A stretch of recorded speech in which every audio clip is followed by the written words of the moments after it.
oser se faire proche. Et là, on a un autre texte qui va être un petit peu notre texte phare pendant cet après-midi. Le bon samaritain. Encore dans l'évangile de Luc. Tu fatigantes avec son évangile de Luc, c'est mon préféré. Alors, c'est une histoire qu'on connaît tous. On l'a tous entendu. Il n'y a pas si longtemps, avec mon groupe de catéchèse, c'était ce texte-là qu'on a travaillé. J'ai déguisé les enfants avec des vieilles couvertures, puis des serviettes à vaisselle, puis en tout cas, ça a été une belle, belle catéchèse. Seulement quelques éléments que je veux faire ressortir. Premièrement, la question du scribe à Jésus, hein, parce que vous vous souvenez, ça commence par une discussion entre Jésus et un scribe autour de la loi. Hein? Puis le scribe dit, dans le fond, il demande à Jésus qu'est-ce qu'il doit faire pour avoir la vie éternelle. Jésus lui demande qu'est-ce que la loi dit. Puis le scribe répond d'aimer Dieu de tout son cœur, de toute son âme et d'aimer son prochain comme soi-même. Puis là, Jésus va lui dire qu'il n'est pas loin du royaume. Mais le scribe lui repose une question. Il va lui demander qui est mon prochain? Hein? C'est la question qui va amener Jésus à raconter une histoire.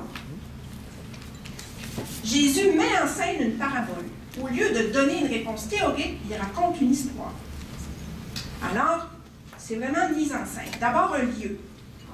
La route qui mène de Jérusalem à Jéricho. Hein? L'image que vous avez là, que j'ai trouvée sur Internet, c'est une image de l'ancienne route romaine qui mène de Jérusalem à Jéricho. On est dans un lieu désertique, c'est pas vert pantoute, hein? C'est de la pierre, c'est froid la nuit, très chaud le jour, c'est inhospitalier, c'est un bon endroit où il y a des brigands qui peuvent s'embusquer, hein? Parce que c'est très passant aussi. Mais les gens qui sont là, c'est des gens de passage, c'est pas un lieu où on vit, c'est un lieu de passage. Donc, c'est un lieu où, par plusieurs aspects, les personnes qui décident d'y aller prennent un certain risque. Ils sont en situation de vulnérabilité.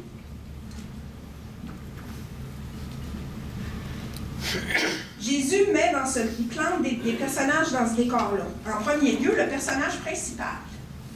C'est un homme qui est seul sur la route. Et il y a des brigands qui sont embusqués, un groupe de brigands, des méchants, comme dans les westerns. Donc, ils vont s'en prendre à lui. Dans le monde ancien, dans l'Antiquité, au Moyen Âge, les routes, là, c'était la principale peur que les gens avaient, c'était de se faire attaquer. Des gens de passage, là, qui ne savaient pas où aller se cacher. Puis les brigands connaissaient des bonnes embuscades, puis ils survivaient comme ça en attrapant les gens de passage. Dans cette histoire, parmi les gens de passage qui vont voir le gars blessé sur le bord de la route, il y en a deux qui ne s'approchent pas. Un prêtre du temple de Jérusalem et un lévite. Deux qui ne s'approchent pas, qui évitent. Et il y en a deux qui vont s'approcher. Tout d'abord, le Samaritain. Vous savez déjà que les Samaritains étaient mal vus des Juifs, vus comme des gens qui étaient comme schismatiques, une religion bâtarde que les Juifs n'aimaient pas, qu'ils trouvaient infidèles. Et puis il y a l'aubergiste qui va aussi s'approcher à la demande du Samaritain. Le Samaritain va confier le blessé à l'aubergiste. Jésus se sert de cette histoire-là pour renverser la question du scribe.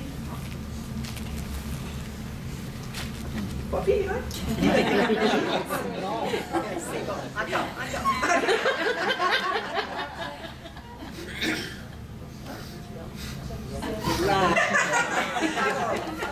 Alors, la question du scribe, c'était qui est mon prochain? Et au terme de son histoire, ce que Jésus va demander au scribe, c'est qui s'est fait le prochain de cet homme? Il renverse complètement la question. C'est là que Jésus veut nous amener, à renverser la question. Alors, Jésus raconte une histoire que les personnes qui l'écoutaient pouvaient très bien situer dans son contexte, puis elle a quelque chose d'un petit peu mordant, d'un petit peu provoquant, en tout cas de certainement dérangeant et d'inconfortable. Puis la question qui amène à la fin est assez inconfortable aussi. Et si nous, on essayait de transposer cette histoire-là aujourd'hui? Comment on pourrait arriver à faire ça? C'est une histoire d'approche et d'évitement sur un fond de vulnérabilité. Alors voilà le défi que j'ai lancé à mon invitée, Sœur Ursula. Je n'ai pas dormi, j'ai pensé à ça toute la nuit. Mais je pense que je suis arrivée à quelque chose, Madame Sophie. Ben, j'ai-tu assez hâte de vous entendre? Je vais vous parler de ça. Il est où le petit micro qu'on prête qu'on peut bouger partout, là? Bon. Le micro, pas de fil, comme ça, là, je vais être bien, je vais pouvoir me promener, je vais pouvoir vous montrer ce que j'ai pensé. Bon. Ben, j'étais pas là à matin, hein, c'est parce que la mère supérieure des Sœurs autonomes du Québec, là, ma congrégation est en visite canonique ici à Alma, là, hein. Donc, il fallait que j'aie mon petit entretien avec elle à matin, là. Donc, là, je suis là, c'est ça qui compte. J'ai fait mon devoir. J'ai pensé à la parabole du bon samaritain, puis j'ai transmis ça comme si que ça se passait aujourd'hui, OK? Donc là, vous allez faire un petit effort d'imagination, là. Disons que là, moi, ça va se passer ici à Alma. OK, ça donne bien, je travaille ici depuis quelque temps. Ça se passe ici à Alma, sur la rue Collard, hein? Juste ici, vous la voyez, la rue Collard, là, et par là, là, hein? On la reconnaît même, sa photo, là. Donc, mon histoire, ça se passe sur la rue Collard, ici à Alma. Bon, là, il faut qu'on trouve la personne qui est maganée, hein? La personne qui est en situation de vulnérabilité, là, voyons, de vulnérabilité, c'est dur à dire, ce mot-là. Ben, moi, je l'ai, une personne maganée, qu'on ne peut pas faire autrement que s'arrêter pour elle, là. J'ai pensé tout d'abord à une femme enceinte. Une femme enceinte à la fin de sa grossesse, là.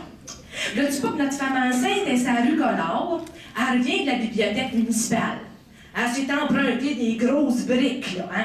La Bible de la maternité, accoucher feng shui, papa sort du garage, et plein d'autres livres, là. Ça fait qu'elle a un gros sac de livres d'un bord, puis un gros sac de livres de l'autre bord, sa rue Collard. Puis là, elle fait son petit bout de chemin, elle s'en vient avec ses deux gros sacs. Puis là, à un moment donné, il y a quelqu'un qui passe bien pressé, il accroche l'épaule, puis la petite patte, il part, elle vient pour tomber sur sa bedaine, elle se donne une swing, elle tombe sur le dos. Les livres à terre, à l'air d'une tortue, les quatre pattes en l'air, ballotte d'un côté, ballotte de l'autre côté, pas capable de se lever, il va falloir quelqu'un pour l'aider. Ben, à ce moment-là, ici même au complexe de l'Hôtel Universel, la veille, il y avait un colloque pour le C3S de Lac-Saint-Jean-S. Puis c'est un éminent psychiatre de Québec qui donnait la conférence. Ben, avant de prendre la route pour se dégourdir, là, le psychiatre, il a fait son jogging dans le coin ici. Puis là, il se revenait par la rue Collard, puis là, il voit une bonne femme dans son chemin, puis il se dit, qu'est-ce qu'elle fait là, elle? Lui, il est pris dans sa pensée, il pense juste à sa valise, à côté de sa porte, de sa chambre d'hôtel, la route qu'il va avoir à faire, puis il dit, pas le temps de m'arrêter, continue son chemin. Arrive au même moment, oh, ça pourrait être toi, mon beau Marc, hein? Tu t'en vas travailler là, à ton bureau de Saint-Joseph, là, hein? Arrive! Ah, mais non, ça peut pas être toi.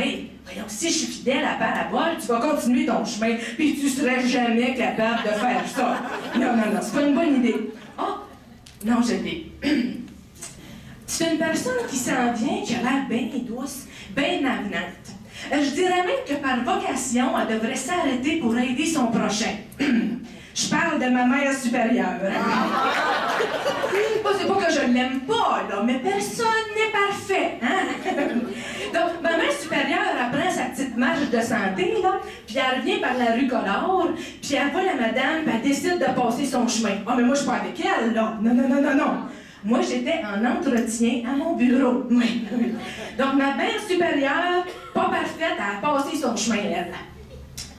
Mais moi, par exemple, après ma rencontre, Vu que ma mère supérieure n'est pas revenue, ben, je m'en vais à sa rencontre, puis là, je passe à la rue Collard, puis là, je vois la madame, puis là, je me dépêche, puis je viens l'aider, là, avec amour, compassion, puis...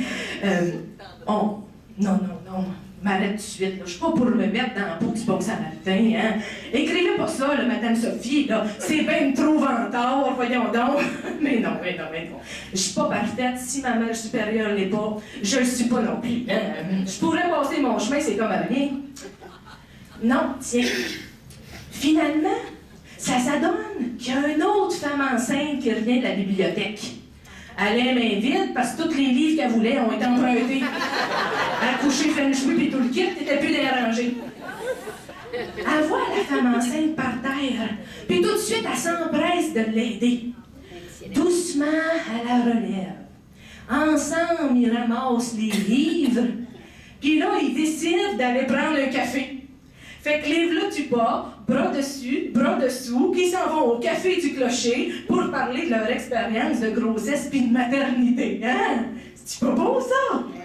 Ah, mais là, ma super était là dans ma réflexion, j'en ai une autre. J'ai une autre histoire, là.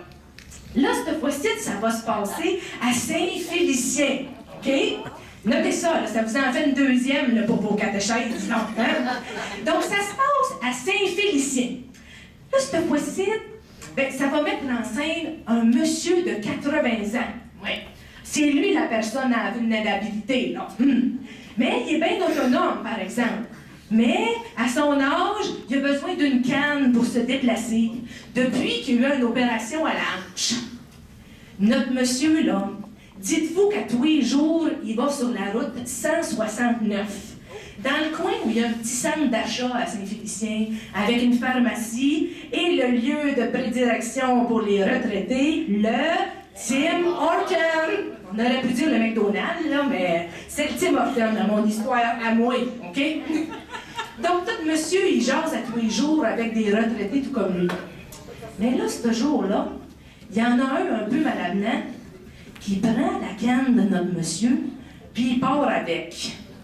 Ce qui fait que notre monsieur, j'entends réagir, ben voyons, donc c'est pas une affaire à faire certain, hein? Mais là, notre monsieur, il se ramasse bien mal pris. Il sait qu'il a besoin de sa canne, mais il est orgueilleux. Fait qu'il fait son plan. OK, je vais me tenir ces chaises jusqu'à la sortie du Tim Hortons. Dehors, je vais me tenir ces chars jusqu'à mon auto. Il se fait son plan. Sauf que ce qui devait arriver arriva. Printemps, des petites couches de glace. Lui aussi, le pied, il part, envoie donc, se ramasse à terre affalée dans le milieu de l'allée du stationnement. Heureusement, dans le stationnement, il y a du monde qui passe, hein?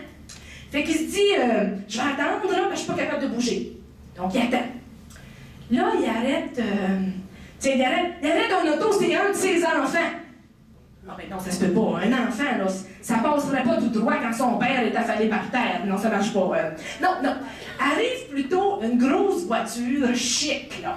Avec un monsieur au volant, ça se trouve être son cousin. Là, son cousin, il ralentit, il ouvre la fenêtre, puis il dit « Hey, Montréal! Qu'est-ce que tu fais là? Pas Montréal, la ville, là. Montréal! Qu'est-ce que tu fais là à terre comme une plure de banane? » Puis il part à rire, il lève sa vitre, puis il continue son chemin. Et là, Montréal est encore affalé à terre, hein, bien clair. Arrive par la suite une madame avec les bras, avec une boîte de beignes, puis un plateau de café. Elle est bien pressée, elle s'en va à l'aréna de Saint-Félicien, là, pour apporter le café à ses chums, là, du hockey, aux autres parents des petits gars qui jouent, là. Pas le temps d'arrêter certains, si elle veut amener le café chaud, hein, à l'aréna. Une chance, il y a une autre voiture qui arrive. Elle ralentit. C'est un monsieur d'une quarantaine d'années, là, bien conservé, là, beau look, là, avec un petit gars de 8-9 ans. Le petit gars, il baisse sa fenêtre et dit « Papa, arrête! Monsieur, bougez pas! On va venir vous aider! » Puis là, le papa puis son petit gars, ils sortent de l'auto, ils vont près du monsieur, puis ils disent « On va vous aider, on va vous amener à votre voiture. » Puis de peine et de misère, il lève le monsieur. Puis là, le monsieur, il dit « Vous êtes bien aimable de m'aider comme ça. » Le papa, dans la quarantaine, il dit « Écoutez, monsieur, c'est bien naturel. Moi, je veux que mon petit gars, il fasse ses sacrements, puis je serais même pas porté à aider mon prochain. Attendez-nous 2 minutes, là. Vous avez de la misère à marcher, on va aller au Dollarama, là, acheter des cossins pour la catéchèse, là. Puis on va venir avec vous pour vous acheter une canne à la pharmacie. Bougez pas! Le monsieur, tout ému, il s'assoit dans son auto, souriant, tout en versant une larme. Ouais, mais là, tu te tapes pour une petite dernière, là, ça se passe au lac Saint-Jean, tous les deux. Il en faut une au Saguenay, là, franchement, là, hein? T'sais, ça va se passer à Jonquière, hein? C'est à la rue Saint-Dominique. J'ai pensé à ça, mais ça va se passer chez vous. Puis, c'est à la rue Saint-Dominique, ça brasse en masse à cause des restaurants, des bars, puis des étudiants, hein? Donc là, on va suivre une jeune femme, une étudiante du cégep, qui, entre vous puis moi, est bien réputée pour être sur le party. Ça pourrait se passer à n'importe quel soir, parce que la jeune femme, elle sort à peu près à chaque jour. Hein? Fait que ce soir-là, elle se retrouve au bord du campus avec ses amis. Ah, puis là, c'est bien parti son affaire, là. Elle rit, elle danse, elle butine d'un groupe d'étudiants à l'autre, elle se fait payer des verres, elle paye des verres, elle boit d'un verre, oups, elle se trompe de verre, elle boit d'un autre, mais la veillée passe. Puis là, notre jeune femme est de plus en plus maganée. Même ses amis ont un petit peu honte d'elle, elle a de la misère à se déplacer.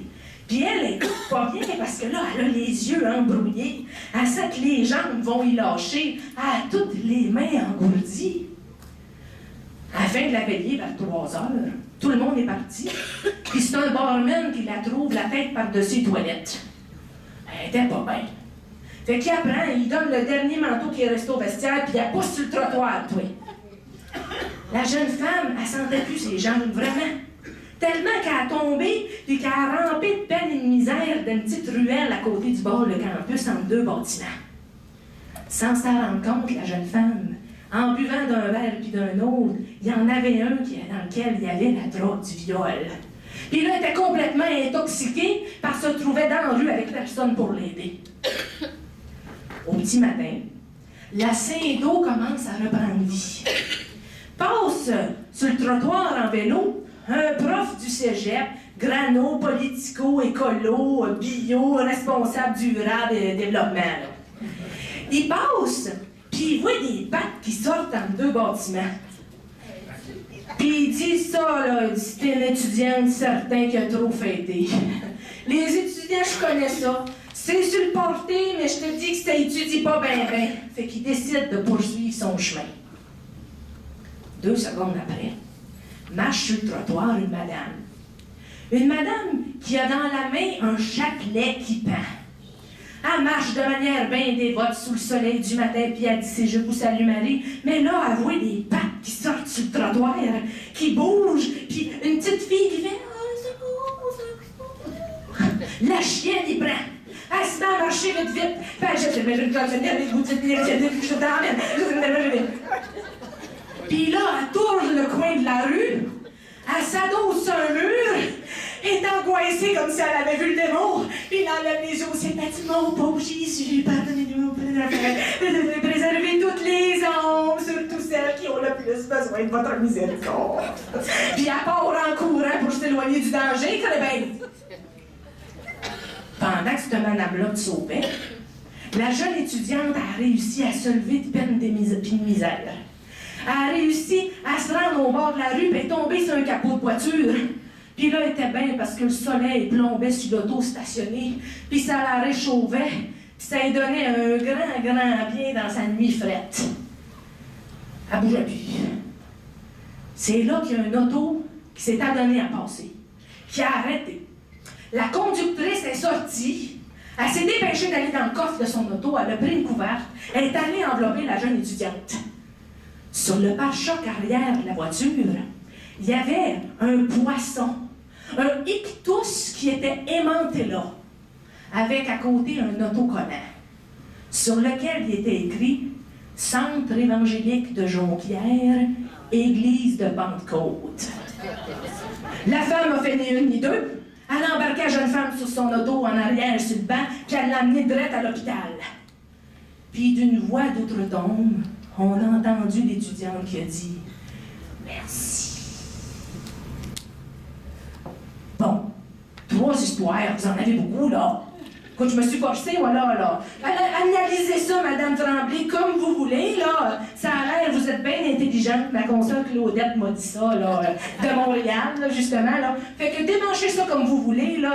C'était ça que j'ai pensé pour répondre à votre question, là. Voilà. Je vais aller retourner voir ma mère supérieure, là. Merci, ça. Ben,